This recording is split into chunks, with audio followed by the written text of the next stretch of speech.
नमस्कार। आज हम अपना टॉपिक स्वर के भेद करेंगे। हमने अपनी पिछली क्लास में वर्ण और वर्णमाला को समझा था। अब हम करेंगे स्वर के भेद। स्वर के भेद आपको बताया था स्वर क्या होते हैं। जिन वर्णों का उच्चारण हम बिना किसी अन्य वर्ण की सहायता के करते हैं उन्हें हम स्वर कहते हैं। स्वर हम कर चुके हैं, 11 होते हैं।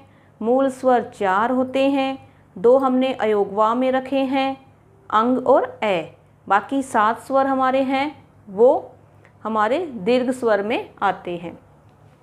तो अब जो स्वर के भेद हैं वो 3 भेद हैं स्वर के। आप सभी को पता है। फर्स्ट कौन सा है? ह्रस्व स्वर। ह्रस्व स्वर ये हमारा फर्स्ट पॉइंट है। इसे हम लघु स्वर भी कहते हैं। इसे हम मूल स्वर भी कहते हैं। अब देखिए इसके कितने सारे नाम हैं। ह्रस्व स्वर, लघु स्वर और मूल स्वर। अब हम इसकी करेंगे परिभाषा।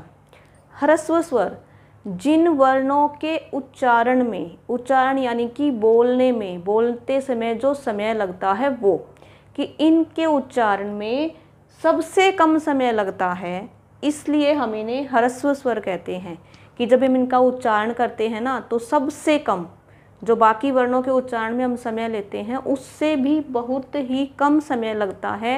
इन्हें हम ह्रस्व स्वर कहते हैं। इन्हें हम लघु स्वर भी कहते हैं क्योंकि ये जो सेकंड पॉइंट आएगा आपका दीर्घ स्वर उनसे छोटे होते हैं।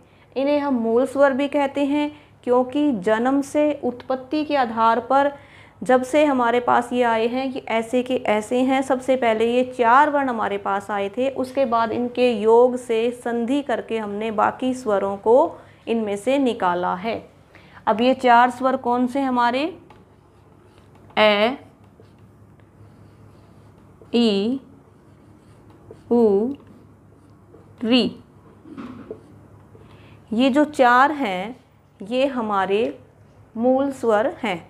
अब जो आ है वो ए के योग से बना है, बड़ी ई छोटी ई के योग से, उ के योग से बड़ा उ, ठीक है। ऐसे ही ए, ऐ, ओ, औ ये सब क्या है? इनके योग से बने हैं, इसलिए उन्हें हमने मूल स्वरों में गिनती नहीं किया है। दूसरा हमारा आता है दीर्घ स्वर। अभी हमने आपको बताया भी है कि पहला हमारा ह्रस्व स्वर, दूसरा हमारा दीर्घ स्वर। दीर्घ स्वर आपके क्या हैं? 7 होते हैं, ठीक है। कितने होते हैं? 7 होते हैं। कौन कौन से हैं?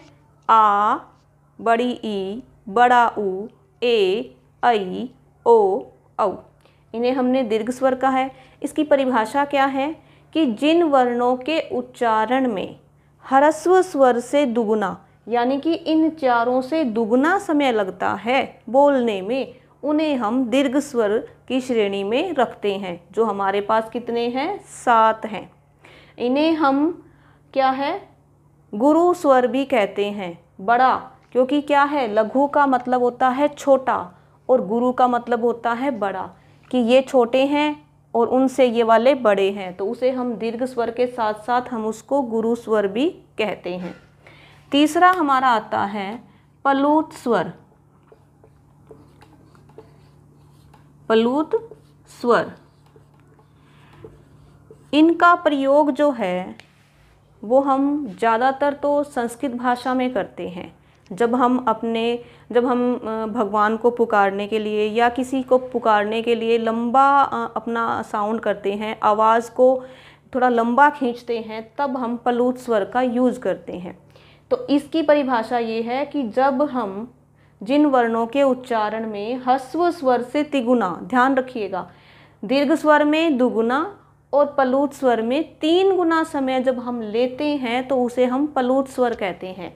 इसमें जैसे कि नाम लिखा जाता है ओम, तो इसके उच्चारण में क्या है, 3 गुना समय लगता है। ठीक है, ये हमारा कहीं भी यूज नहीं होता है, इसे हमने किताबों में पढ़ा है, इसलिए हम इसको अपनी किताबों में पढ़ते आ रहे हैं। इसके अलावा आप देखोगे कि हमारे जो 11 स्वर हैं वो हम इन दोनों पॉइंट्स में लिख चुके हैं। 4 स्वर हमारे यहाँ पे हैं, 7 स्वर यहाँ पे हैं, टोटल हमारे 11 हो चुके हैं। जब हमारे 11 स्वर हम कंप्लीट कर चुके हैं तो प्लूत स्वर का यहाँ पे कोई प्रयोग नहीं है, लेकिन हमारी किताबों में है, पेपर में आता है, इसलिए हम इस प्लूत स्वर को कर रहे हैं। वैसे अगर हम इस प्लूत का अर्थ निकालें तो इसका अर्थ निकलता है लुप्त, यानी कि ये जो स्वर हैं वो लुप्त हो चुके हैं, वो हमारे स्वरों की श्रेणी से बाहर है, लेकिन किताबों में होने की वजह से हमें लुप्त स्वर यानी कि प्लूत स्वर इसकी परिभाषा को करना पड़ता है। फिर से देखिए, मैंने आपको बताया स्वर की परिभाषा क्या है, 2 तरीके से होती है। जिनका उच्चारण बिना किसी अन्य वर्ण की सहायता के होता है उसे हम स्वर कहते हैं। दूसरी परिभाषा है कि जो अपने आप ही उच्चरित होते हैं, जिनके उच्चारण में किसी की सहायता नहीं, स्वयं उच्चरित होते हैं, उन्हें हम स्वर कहते हैं। इसके 3 भेद बताए हैं। ह्रस्व स्वर जिसे हम मूल स्वर भी कहते हैं, लघु स्वर भी कहते हैं, जिनके उच्चारण में सबसे कम समय लगता है उसे हम ह्रस्व स्वर कहते हैं। ये हमारे संख्या में 4 हैं, ए, ई, उ, री। उसके बाद सेकंड पॉइंट हमारा आता है दीर्घ स्वर, जो संख्या में कितने हैं, 7 हैं। इसकी परिभाषा है कि जिन वर्णों के उच्चारण में ह्रस्व से दुगना समय लगता है उसे हम दीर्घ स्वर कहते हैं। इसे हम बड़ा स्वर भी कहते हैं, क्योंकि ये क्या है, लघु से दुगना है, लघु से बड़ा है। इसे हम गुरु स्वर भी कह सकते हैं, क्योंकि गुरु क्या होता है, हमेशा बड़ा होता है। तो इसको हम इन नामों से भी पुकारते हैं कि दीर्घ स्वर, बड़ा स्वर या गुरु स्वर। तो ये संख्या में 7 है, पता रखा है आपको। फिर आता है हमारा प्लूत स्वर, जिनका उच्चारण हम किसी को बुलाने के लिए, पुकारने के लिए करते हैं, उस समय हम प्लूत स्वर का प्रयोग करते हैं। ये जो स्वर है इसका अर्थ होता है लुप्त होना, यानी कि ये लगभग हमारे हिंदी व्याकरण की जो श्रेणी है उनसे लुप्त प्राय हो चुके हैं, लेकिन किताबों में है इसलिए हम इसे पढ़ते हैं, हमारे पेपर्स में भी आता है, इसलिए हम स्वर के 3 भेद मानते हैं। ठीक है, अब जो हमारी नेक्स्ट क्लास आएगी उसमें हम करेंगे हमारे व्यंजन के भेद। अगर आपको अच्छा लगता है तो आप इसे प्लीज़ लाइक, शेयर और कमेंट ज़रूर